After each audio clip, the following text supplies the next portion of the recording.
In this lesson, we're going to understand the roles that robots can perform and describe the advantages and disadvantages of their use. Now, robots are increasingly being used everywhere in society, from the home to factories, in drones. That's something we looked at last lesson. Today, we're going to delve a bit more deeper into their use. So let's start by looking at independent robots versus dependent robots. As the name suggests, independent robots have no direct human control, whereas a dependent robot has a human interacting with it via a control panel. Now, independent robots can replace a human activity completely, whereas dependent robots can enhance or supplement rather than replace the human activity itself. So think about autonomous drones versus human-controlled drones, or an autonomous car, a self-driving car perhaps, versus one where you have some autonomous features. For example, the lights come on by itself, but most of the car is controlled by the human. Similarly, surgical robots that can be operated autonomously versus robots that are actually controlled by surgeons. All of these are examples of independent robots versus dependent robots. And these type of robots can be used in all sorts of fields. For example, in industry, you could have an autonomous robot working on car painting perhaps with minimal human supervision, whereas you might have a human operated crane which does most of the heavy lifting, but a human guides it to place things wherever you need to and pick things up from somewhere. So let's start by looking at industrial robots.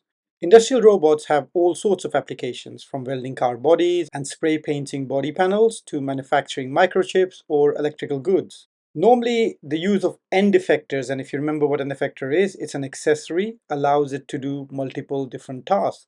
So you could have one robot that could be given an effector to do something one day, and then the effector or the accessory is changed to do another task.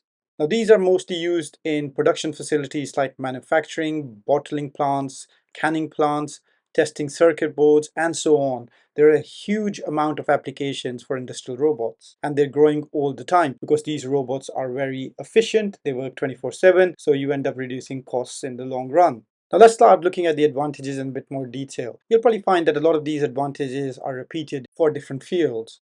Robots can operate in conditions that may be hazardous to humans. For example, noisy, dusty, chemicals are involved, and so on. These robots can work 24/7 without breaks, except for maybe occasional maintenance. Using robots is less expensive in the long run. Of course, they cost a lot when you buy them, but over time, since you don't have to pay them wages, they don't go on breaks, they save you money.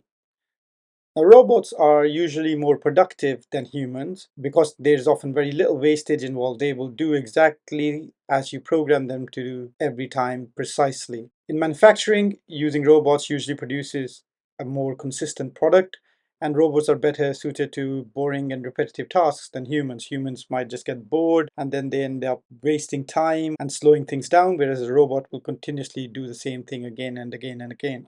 Of course, there are a lot of disadvantages as well. It can be difficult to get the robot to handle non-standard tasks without some form of human intervention. They can't think beyond their programming. And using robots often leads to higher unemployment, and that leads to social issues like striking and protests and so on. There's a risk of de-skilling. Since the robots take over tasks previously done by humans, we lose essential skills. Factories can be moved overseas, which might be an advantage to a company, but a disadvantage to the workforce. It is relatively easy to dismantle robots and reassemble them in another country rather than move an entire population. Robots are expensive to buy initially, and the setup costs can be quite huge, so not everybody can afford that.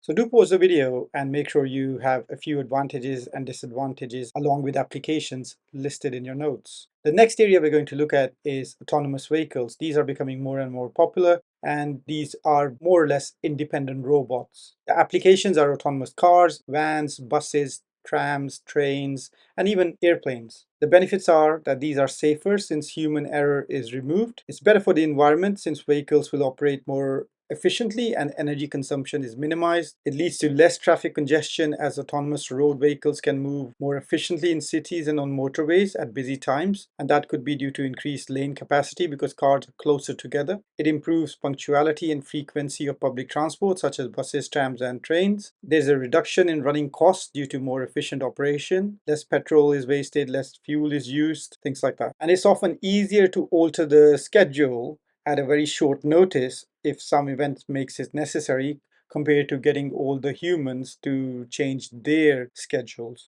Of course, disadvantages include expense. It's very expensive to set up. Constant maintenance and work is required to make sure that all the vehicles move securely and safely. You will need to ensure that sensors and cameras are regularly cleaned. Ensuring that good behavior of passengers, especially at peak times, is not an issue. For example, they might try to jam doors and people might try to crowd into a train. Having a person there makes sure that that doesn't happen. But without that, nobody is going to listen to an autonomous car.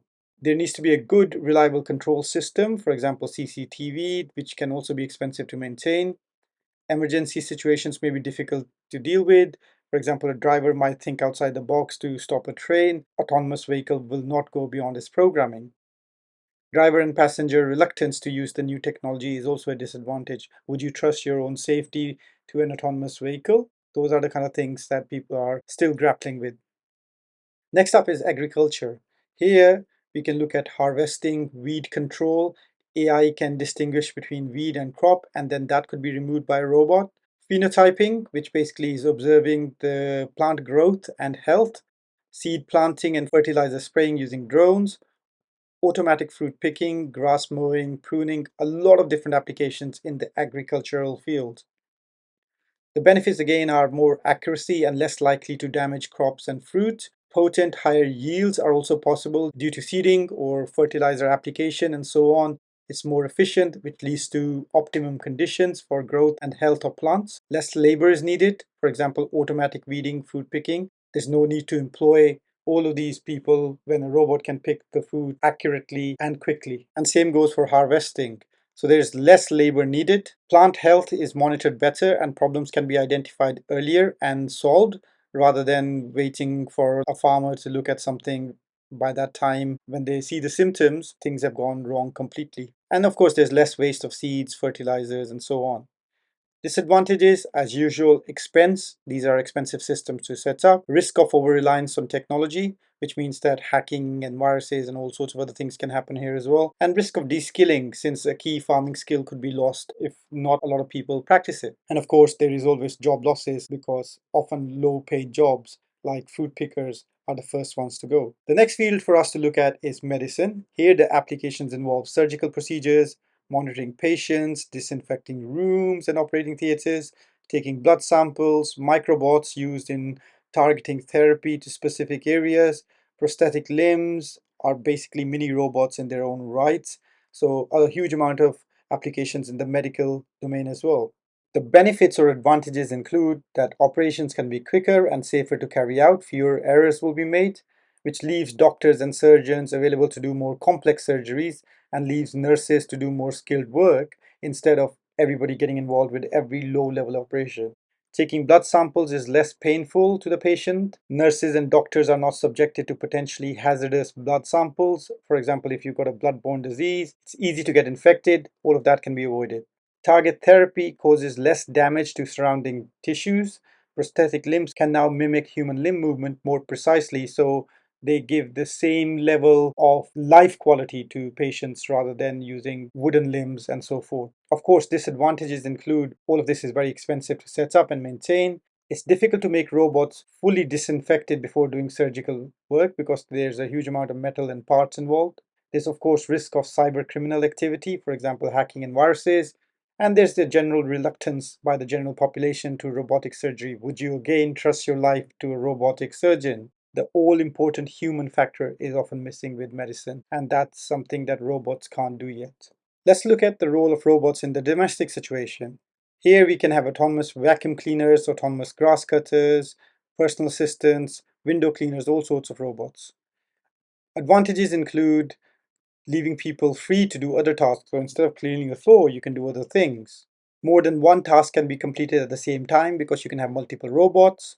You can program these robots to work in a specific time of day when you're not around. Can be operated remotely, for example, using mobile phone apps. Can automatically empty the dust bag, automatically park, charge itself, all sorts of things can be automated. Allows linking together of several devices in the home and also carry out certain useful tasks. For example, get flight information, weather forecasts, all of that. Don't cut grass when it's raining. That kind of stuff can easily happen as well. And they can be programmed to turn on lights at random times at night if a house is unoccupied, which helps with security. So these domestic robots can do a number of things in addition to their primary tasks. Of course, the disadvantages are that they're expensive devices to buy and require quite expert servicing. They're unable to deal with unusual circumstances as well as a human. For example, a tree's fallen on the grass. How does it deal with that?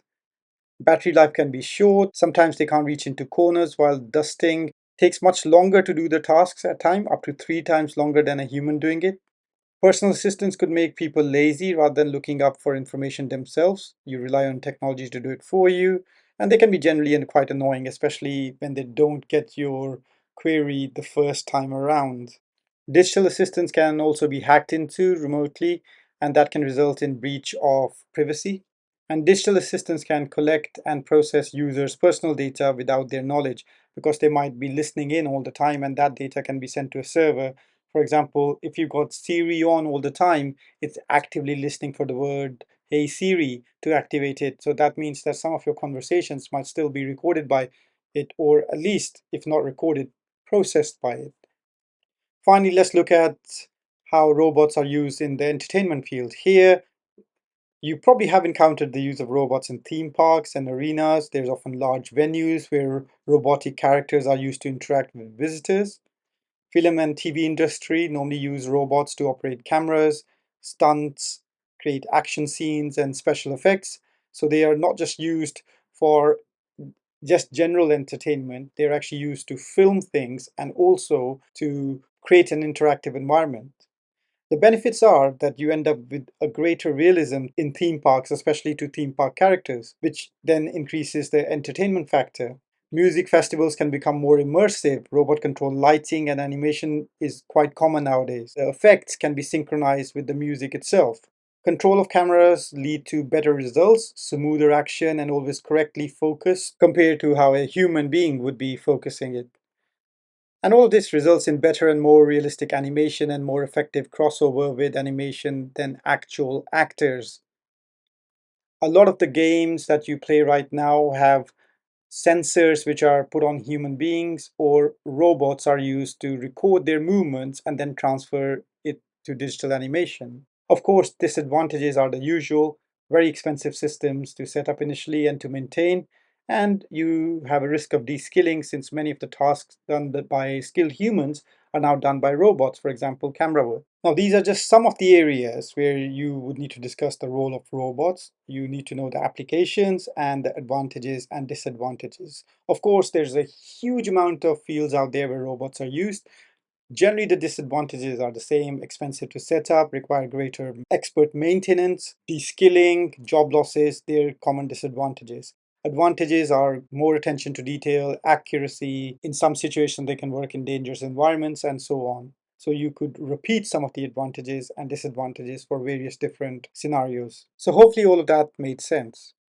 Now, how does a robot actually work in a particular scenario? So most of the time, robots use sensors, actuators, and microprocessors. So we're just going to look at a couple of examples of how you could structure an answer related to the actual operation of a robot. So the example one we're going to look at is spraying car body with paint. So when a car body arrives, sensors detect if it is in the correct position, ready for spraying. If it's not, a robot would probably move it to put it in the right position. The sensor data is then constantly fed back to a controller microprocessor in the body of the robot arm. The controller microprocessor sends signals to actuators in the robot's arm to move the arms in the correct program sequence to ensure that the car body is painted. Sensors are also used to make sure spraying cannot occur if there is no car body present or it's wrongly or incorrectly inclined. You will need to move it in the correct position, the sensors detect that, and then the painting occurs. Let's look at another example. Here, we're going to look at the control of opening or closing doors on a train. Sensors above the doors detect the presence of passengers waiting to enter or leave the train. A pressure sensor is also used to detect passengers standing between the doors to prevent doors from closing if a passenger is in the way. You probably have noticed when you are just about to get into a train and the doors close on you, the moment they touch you, they open up again. This sensor data is constantly sent back to a microprocessor, and the processor determines if it's safe to open or close doors by checking sensor data the whole time. This whole system is automatic. There's no human being involved. Data is finally sent to the actuators to operate the motors, closing and opening the doors depending on what the situation is. So in all sorts of examples, the operation is exactly the same. Sensors continuously detect data, send it to the microprocessor decides what to do with it, and then instructs an actuator to open, close, paint, or stop painting, things like that. Hopefully all of that made sense. If not, please do ask questions in the comments or rewind the video and go through it again. You should now be able to answer the following questions. You should be able to explain the differences between independent and dependent robots, and you should be able to give examples of each. You should be able to describe the use of industrial robots. You should be able to describe the use of autonomous vehicles. You should be able to describe the use of agricultural robots. Now, if you don't know how to do any of that, perhaps you might want to do some additional research in these areas. You should also be able to explain how sensors, actuators, and microprocessor might work in a lift or another scenario. You should be able to describe the use of robots in the movie industry. You should be able to describe the use of perhaps a domestic robot, like an autonomous floor cleaner. You should be able to describe how an independent robot might work in a particular type of industry, or its use in industrial processes, like manufacturing. Hopefully you can answer these questions. If any of these questions are a bit of a struggle, please do post in the comments below. That's all for this particular lesson. See you in the next one.